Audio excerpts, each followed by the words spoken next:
সুপ্রিয় শিক্ষার্থীবৃন্দ ও সম্মানিত শ্রোতামণ্ডলী, আসসালামু আলাইকুম। নবম শ্রেণীর ডিজিটাল প্রযুক্তি বই আপনাদের স্বাগতম। যারা এই চ্যানেলে নতুন, এই চ্যানেলের প্লে লিস্টে দ্বিতীয় থেকে নবম শ্রেণীর বিভিন্ন ক্লাসগুলো পর্যায়ক্রমে সাজানো আছে। আপনারা প্রয়োজনে সেগুলো প্লে লিস্ট থেকে সংগ্রহ করে নিতে পারেন। চলুন আজকে সেশনে বর্তমান সময়ে তথ্য মানুষের সবচেয়ে মূল্যবান সম্পদ। তথ্যের প্রবেশাধিকারের বিবেচনায় উন্মুক্ত তথ্য ও গোপনীয় তথ্য নামে দুটি প্রকারভেদ রয়েছে। একটা হচ্ছে উন্মুক্ত তথ্য, আর একটা হচ্ছে গোপনীয় তথ্য। আমরা আগের শ্রেণীতে জেনেছিলাম ব্যক্তিগত গোপন তথ্য কি আর কিভাবে ব্যক্তিগত গোপন তথ্য সুরক্ষিত রাখা যায়। সেশনে আমরা আলোচনা করব ডিজিটাল মাধ্যমে তথ্য নিরাপত্তা ঝুঁকি ও সংগঠিত অপরাধ। চতুর্থ শিল্প বিপ্লবের এই যুগে বিভিন্ন প্রয়োজনে ব্যক্তিগত তথ্য প্রদানের মাধ্যমে ডিজিটাল প্রযুক্তি ব্যবহার করতে হয়। ডিজিটাল প্রযুক্তির এই প্রসারের ফলে অনেক ধরনের সাইবার অপরাধের মাধ্যমে তথ্য নিরাপত্তা ঝুঁকিতে পড়ে মানুষ প্রতারণার শিকার হচ্ছে। এই অভিজ্ঞতা শেষে আমরা ডিজিটাল ডিভাইস এবং ইন্টারনেটের মাধ্যমে সংগঠিত বিভিন্ন অপরাধ এবং তাদের প্রভাব সম্পর্কে জেনে নিরাপত্তা কৌশল চর্চা করার মাধ্যমে তথ্য নিরাপত্তা নিশ্চিত করতে পারব।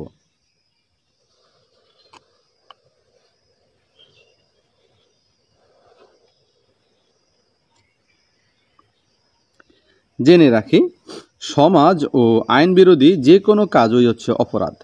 আমরা বুঝলাম সমাজে এবং আইন বিরোধী যে কোনো কাজই হচ্ছে অপরাধ। আর যেসব অপরাধ অনলাইন বা ইন্টারনেট ব্যবহার করে হয় সেগুলোকে আমরা বলি সাইবার ক্রাইম বা সাইবার অপরাধ। সাইবার অপরাধ সংগঠনে কম্পিউটার বা ডিজিটাল ডিভাইস এবং ইন্টারনেট অবশ্যই ব্যবহৃত হয়। আবার কখনো কখনো ডিভাইস বা নেটওয়ার্ক নিজেই সাইবার আক্রমণের শিকার হয়। সাইবার অপরাধীরা আমাদের ব্যক্তিগত তথ্য চুরি করে আমাদের জীবনকে ঝুঁকিপূর্ণ করে ফেলতে পারে। তাই সাইবার অপরাধ এবং ডিজিটাল মাধ্যমে ব্যক্তিগত তথ্যের নিরাপত্তা বিষয়ে ঝুঁকি থেকে নিজেকে মুক্ত রাখার উপায় সম্পর্কে জানা আমাদের সকলের জন্য অতীব জরুরি।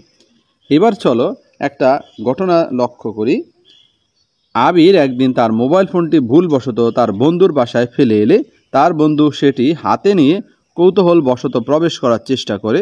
যদিও মোবাইল ফোনটিতে পাসওয়ার্ড দেওয়া ছিল, তারপরও তার বন্ধু অনুমান করে বিভিন্ন পাসওয়ার্ড দিয়ে বারবার মোবাইলটিতে প্রবেশ করার চেষ্টা করে এবং একসময় সে সফল হয়ে যায়।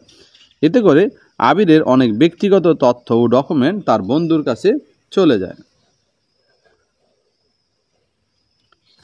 আগের শ্রেণীতে আমরা জেনেছি কিভাবে শক্ত বা কঠিন পাসওয়ার্ড ব্যবহার করতে হয়। কারণ পাসওয়ার্ড বা প্যাটার্ন লক খুব সহজে দেওয়া থাকলে অনুমান করে ডিভাইসগুলোতে প্রবেশ করা সহজ হয়। উপরের ঘটনাটি থেকে বোঝা যাচ্ছে আবিরের মোবাইলের পাসওয়ার্ডটি খুব বেশি কঠিন না থাকায় তার ব্যক্তিগত অনেক তথ্য ঝুঁকির মধ্যে পড়ে গিয়েছিল। তাই আমরা পাসওয়ার্ড ব্যবহারে শক্ত পাসওয়ার্ড ব্যবহার করব। বাস্তব জীবনে একজন চোর যেমন একটি তালাবদ্ধ রুমে প্রবেশ করার জন্য বিভিন্ন রকম চাবি দিয়ে সেই তালা খোলার চেষ্টা করে, তেমনি ডিজিটাল মাধ্যমে অপরাধীরা মানুষের বিভিন্ন ধরনের অ্যাকাউন্ট যেমন ব্যাংক, সোশ্যাল মিডিয়া এবং ইমেইল অ্যাকাউন্ট, আবার অনেক ক্ষেত্রে ডিজিটাল ডিভাইসে অবৈধভাবে প্রবেশ করার জন্য বিভিন্ন ধরনের সফটওয়্যার ব্যবহার করে এবং ওইগুলো দিয়ে একের পর এক অনুমান নির্ভর চেষ্টা করে। মাঝে মাঝে সফল হলে তারা ওই ব্যক্তির বিভিন্ন ব্যক্তিগত তথ্য চুরি করে বিভিন্ন অপরাধ করে থাকে। এটি এক ধরনের সাইবার আক্রমণ, যা অবশ্যই একটি গুরুতর সাইবার অপরাধ। প্রযুক্তির ভাষায় একে ব্রুট ফোর্স অ্যাটাক বলা হয়। আমরা নন ডিজিটাল মাধ্যম এবং ডিজিটাল মাধ্যমে আমাদের ব্যক্তিগত তথ্যের নিরাপত্তার জন্য হুমকি হতে পারে এমন। প্রথমে ইউটিউব ট্যাপ করবে, তারপরে ইউটিউবে সার্চ বাটনে টাইপ করবে 52 মহিন, এরপর চ্যানেলের এখানে ক্লিক করবে। এরপর এখানে টান দিয়ে তোমরা প্লে লিস্টটা পাবে, এই প্লে লিস্টে ক্লিক করবে। প্লে লিস্টে ক্লিক করার পর তোমাদের প্রয়োজনীয় ক্লাসগুলো প্লে লিস্টে শো করবে। তোমরা যে ক্লাসটি দেখতে চাও সেই ক্লাসটির উপরে ক্লিক করবে। যেমন এখানে বাংলা অষ্টম শ্রেণীর যে বাংলা, আমি এখানে ক্লিক করার সাথে অষ্টম শ্রেণীর সকল ক্লাসগুলো পর্যায়ক্রমে চলে এসেছে। ধন্যবাদ সবাইকে। সেরকম অভিজ্ঞতা সমূহের একটা তালিকা তৈরি করি, যেমন নন ডিজিটাল মাধ্যম এবং ডিজিটাল মাধ্যমে। অফিস বা প্রতিষ্ঠানের নিরাপত্তা ত্রুটির কারণে ব্যক্তিগত তথ্য চুরি হয়। আর ডিজিটাল মাধ্যমে ম্যালওয়্যার ব্যবহার করে ব্যক্তিগত তথ্য চুরি করে। ব্যক্তিগত ডিভাইস চুরি হয়ে গেলে তথ্য চুরি হতে পারে। যদি আমাদের ব্যক্তিগত ডিভাইসটা চুরি হয়ে গেলে তথ্য চুরি হতে পারে। ফিশিংয়ের মাধ্যমে প্রতারকরা তথ্য চুরি করে থাকে। প্রতারকরা বিভিন্ন কৌশলে তথ্য চুরি করে। হ্যাকাররা বিভিন্ন কৌশল ব্যবহার করে তথ্য চুরি করে।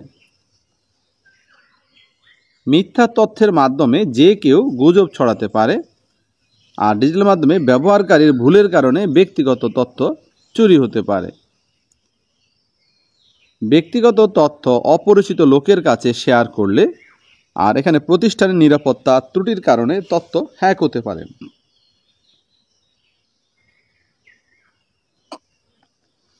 ডিজিটাল মাধ্যম ব্যবহারে সচেতনতার কোনো বিকল্প নেই।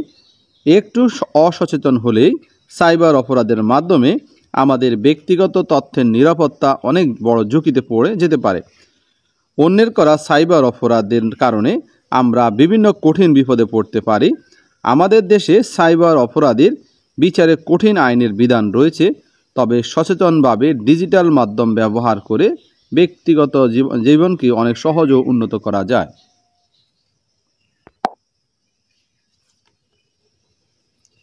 জেনে রাখে, ডিজিটাল মাধ্যমে বিভিন্ন ধরনের সাইবার অপরাধ রয়েছে, যার মাধ্যমে তথ্যের নিরাপত্তা ঝুঁকি তৈরি হয়। যেমন ডাটা ইন্টারসেপশন, একটা তথ্য আছে ডাটা ইন্টারসেপশন, এর মাধ্যমে আমাদের তথ্যের নিরাপত্তা ঝুঁকি তৈরি হয়। ডিডস অ্যাটাকের মাধ্যমে তথ্যের নিরাপত্তা ঝুঁকিতে পড়তে পারে। হ্যাকিংয়ের মাধ্যমে, তারপর কম্পিউটার ম্যালওয়্যার একটা সফটওয়্যার, এর মাধ্যমে। চলো আমরা উপরে উল্লেখিত সাইবার অপরাধসমূহ সম্পর্কে আরও বিস্তারিতভাবে জানি। ডেটা ইন্টারসেপশনটা কি, এর মাধ্যমে কিভাবে আমাদের তথ্যগুলো অন্যের কাছে চলে যেতে পারে।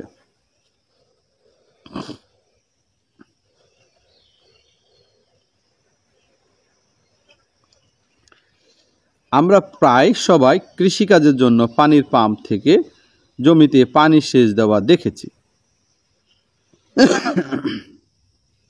সাধারণত পানির পাম্প থেকে জমি বা ক্ষেতে নালা করে অথবা পাইপের সাহায্যে পানি দেওয়া হয়। নালা বা পাইপের মাঝপথে যদি কেউ তা কেটে দেয় অথবা পানির পাইপটি ফুটো করে দেয়, তাহলে যে পরিমাণ পানি পাওয়ার কথা তা পাওয়া যায় না। এর ফলে কৃষক ক্ষতিগ্রস্ত হয়। মাঝপথে পানি অসৎ উপায়ে যেন কেউ না নিতে পারে, তার জন্য নজরদারির ব্যবস্থা করতে হবে। ঠিক একইভাবে ডিজিটাল মাধ্যমে তথ্য আদান প্রদানের সময় প্রাপক এবং প্রেরকের মধ্যবর্তী কেউ তা আড়ি পেতে চুরি করতে পারে। তাহলে বোঝা গেছে ডিজিটাল মাধ্যমে এই ধরনের চোর আছে যারা কি করে, প্রাপক এবং প্রেরকের মধ্যবর্তী সে কি করে, আড়ি পেতে তথ্য চুরি করতে পারে। এই চুরি হওয়ার প্রক্রিয়াটি ডেটা ইন্টারসেপশন নামে পরিচিত। এভাবে একজনের তথ্য থেকে আরেকজন চুরি করার প্রক্রিয়া হচ্ছে ডেটা ইন্টারসেপশন পদ্ধতি। সাধারণত সফটওয়্যার বা অ্যাপসে এন্ড টু এন্ড এনক্রিপশন করা থাকলে মধ্যবর্তী কারো পক্ষে তথ্য, message, photo, video, voice call বা মেসেজ, ডকুমেন্ট, স্ট্যাটাস আপডেট এগুলো চুরি করা অসম্ভব হয়ে যায়। ধন্যবাদ সবাইকে। আসসালামু আলাইকুম।